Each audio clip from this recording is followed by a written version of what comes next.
மே தினத்தை ஒட்டி தமிழ்நாட்டில் பல்வேறு இடங்களில் உற்சாகமாக நடைபெற்ற பேரணிகள். தொழிலாளர்களுடன் திமுக அரசு என்றும் துணை நிற்கும் என உழைப்பாளர் நினைவு சின்னத்திற்கு மரியாதை செலுத்திய பின் முதல்வர் உறுதி. சாமானியர் ஆட்சி என்பதை யாரும் மறந்துவிட வேண்டாம். என்னைக்குமே உங்க கூட இருந்து உங்களுக்காக நிற்கிற உங்களின் ஒருவன் தான் நானும்.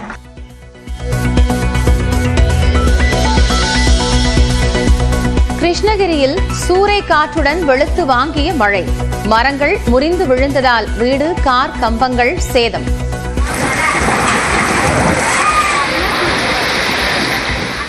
உதகை, திண்டுக்கல், தூத்துக்குடி உள்ளிட்ட இடங்களிலும் கனமழை.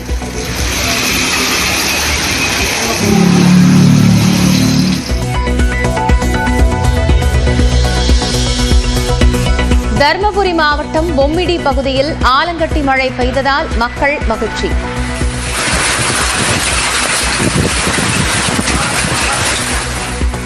வேலூர், திருப்பத்தூர் மாவட்டங்களிலும் வெயிலின் தாக்கத்தை தணித்த கோடை மழை.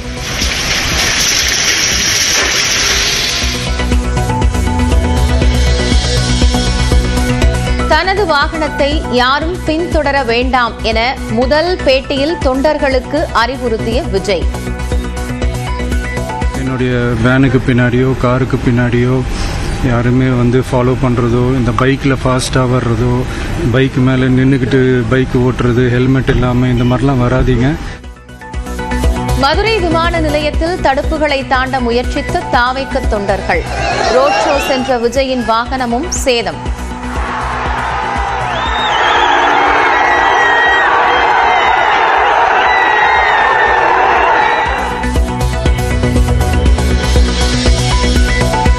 ஈரோடு சிவகிரி அருகே தோப்பு வீட்டில் வசித்து வந்த முதிய தம்பதி கொலை. 12 பவுன் நகைகள் கொள்ளை. மாவட்டத்தில் மீண்டும் தோப்பு வீட்டில் கொள்ளையர்கள் அட்டூழியத்தால் அதிர்ச்சி.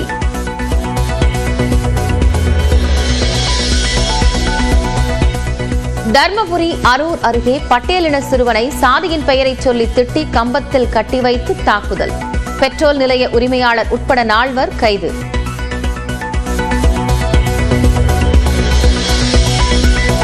கோவை வெள்ளியங்கிரி மலையடிவாரத்தில் உணவு தேடி கோயில் வளாகத்திற்குள் யானை அட்டகாசத்தால் பதற்றம்.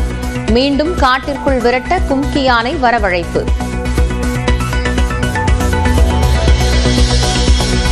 திருப்பத்தூர் மாவட்டம் நாற்றம்பள்ளி அருகே ஊருக்குள் புகுந்த கரடி பிடிபட்டது. கூண்டு வைத்து பிடித்த வனத்துறையினர்.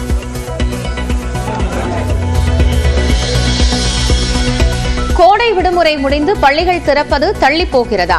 வெயிலை பொறுத்து முடிவு என அமைச்சர் அன்பில் மகேஷ் பொய்யாமொழி பேட்டி.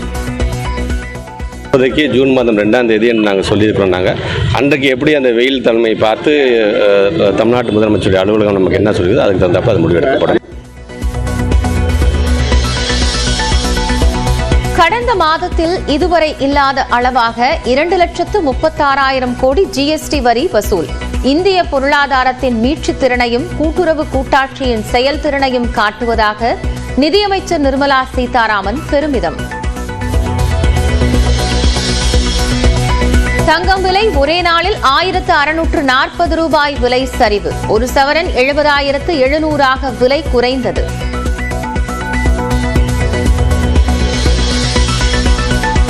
மும்பையில் வேவ்ஸ் மாநாட்டை தொடங்கி வைத்த பிரதமர் மோடி. OTT தளங்களுக்கு எல்லையற்ற வாய்ப்புகள் இருப்பதாக பேச்சு.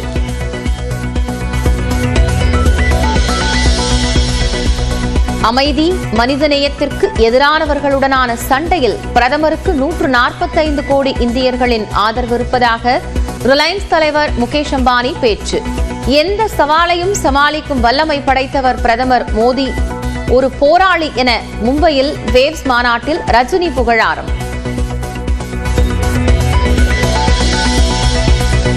அரிசி ஏற்றுமதிக்கு 20 விழுக்காடு வரி விதித்தது மத்திய அரசு. பதுக்கப்படுவதை தடுக்கும் வகையில் நடவடிக்கை.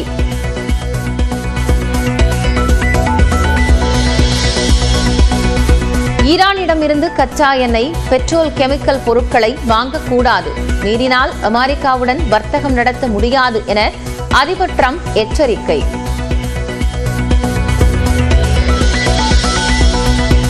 ஜெய்ப்பூரில் நடந்த ஐபிஎல் போட்டியில் 100 ரன்கள் வித்தியாசத்தில் ராஜஸ்தானை வீழ்த்தி மும்பை அணி அபாரம்.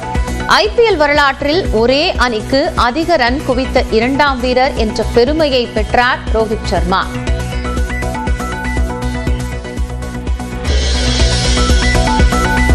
மே தினத்தை ஒட்டி தமிழ்நாட்டில் பல்வேறு இடங்களில் உற்சாகமாக நடைபெற்ற பேரணிகள். தொழிலாளர்களுடன் திமுக அரசு என்றும் துணை நிற்கும் என உழைப்பாளர் நினைவு சின்னத்திற்கு மரியாதை செலுத்திய பின் முதல்வர் உறுதி. சாமானியர் ஆட்சி என்பதை யாரும் மறந்துவிட வேண்டாம். என்னைக்குமே உங்க கூட இருந்து உங்களுக்காக நிற்கிற உங்களின் ஒருவன் தான் நானும்.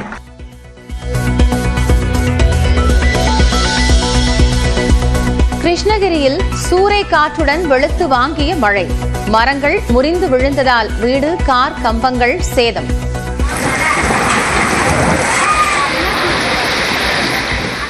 உதகை, திண்டுக்கல், தூத்துக்குடி உள்ளிட்ட இடங்களிலும் கனமழை.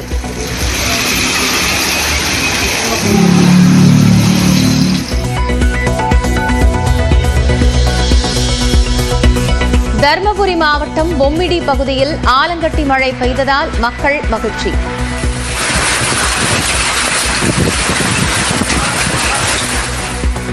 வேலூர், திருப்பத்தூர் மாவட்டங்களிலும் வெயிலின் தாக்கத்தை தணித்த கோடை மழை.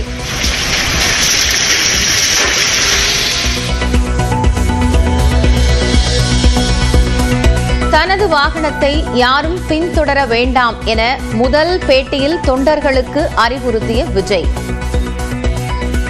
என்னுடைய வேனுக்கு பின்னாடியோ காருக்கு பின்னாடியோ யாருமே வந்து ஃபாலோ பண்ணுறதோ, இந்த பைக்கில் ஃபாஸ்ட்டாக வர்றதோ, பைக் மேலே நின்றுக்கிட்டு பைக் ஓட்டுறது, ஹெல்மெட் இல்லாமல் இந்த மாதிரிலாம் வராதீங்க. மதுரை விமான நிலையத்தில் தடுப்புகளை தாண்ட முயற்சித்த தாவேக்க தொண்டர்கள். ரோட் ஷோ சென்ற விஜயின் வாகனமும் சேதம்.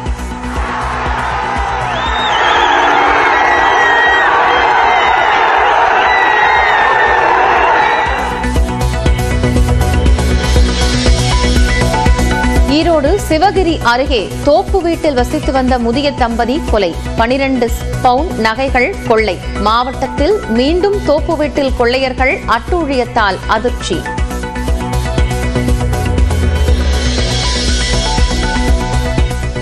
தர்மபுரி அரூர் அருகே பட்டேலின சிறுவனை சாதியின் பெயரை சொல்லி திட்டி கம்பத்தில் கட்டி வைத்து தாக்குதல்.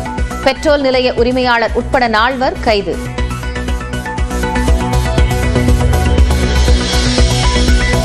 கோவை வெள்ளியங்கிரி மலையடிவாரத்தில் உணவு தேடி கோயில் வளாகத்திற்குள் யானை அட்டகாசத்தால் பதற்றம். மீண்டும் காட்டிற்குள் விரட்ட கும்கி யானை வரவழைப்பு.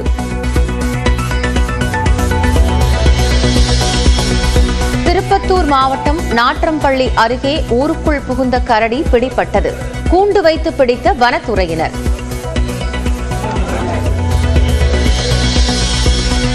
கோடை விடுமுறை முடிந்து பள்ளிகள் திறப்பது தள்ளி போகிறதா?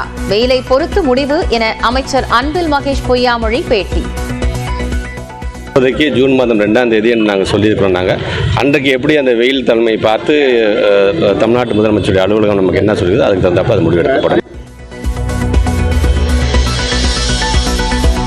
கடந்த மாதத்தில் இதுவரை இல்லாத அளவாக 2,36,000 கோடி ஜிஎஸ்டி வரி வசூல். இந்திய பொருளாதாரத்தின் மீட்சித் திறனையும் கூட்டுறவு கூட்டாட்சியின் செயல்திறனையும் காட்டுவதாக நிதியமைச்சர் நிர்மலா சீதாராமன் பெருமிதம். தங்கம் விலை ஒரே நாளில் 1,640 ரூபாய் விலை சரிவு. ஒரு சவரன் 70,700 விலை குறைந்தது.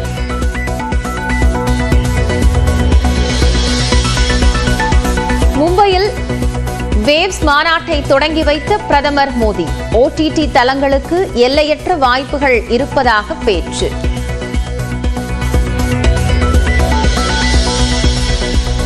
அமைதி, மனிதநேயத்திற்கு எதிரானவர்களுடனான சண்டையில் பிரதமருக்கு 145 கோடி இந்தியர்களின் ஆதரவு இருப்பதாக ரிலையன்ஸ் தலைவர் முகேஷ் அம்பானி பேச்சு. எந்த சவாலையும் சமாளிக்கும் வல்லமை படைத்தவர் பிரதமர் மோடி, ஒரு போராளி என மும்பையில் வேவ்ஸ் மாநாட்டில் ரஜினி புகழாரம்.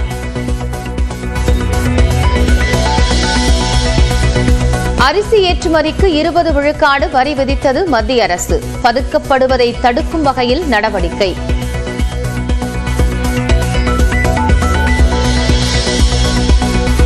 ஈரானிடமிருந்து கச்சா எண்ணெய், பெட்ரோல், கெமிக்கல் பொருட்களை வாங்கக்கூடாது. மீறினால் அமெரிக்காவுடன் வர்த்தகம் நடத்த முடியாது என அதிபர் டிரம்ப் எச்சரிக்கை.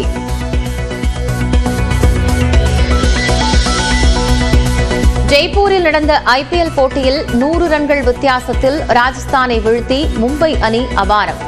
IPL வரலாற்றில் ஒரே அணிக்கு அதிக ரன் குவித்த 2ஆம் வீரர் என்ற பெருமையை பெற்றார் ரோஹித் சர்மா.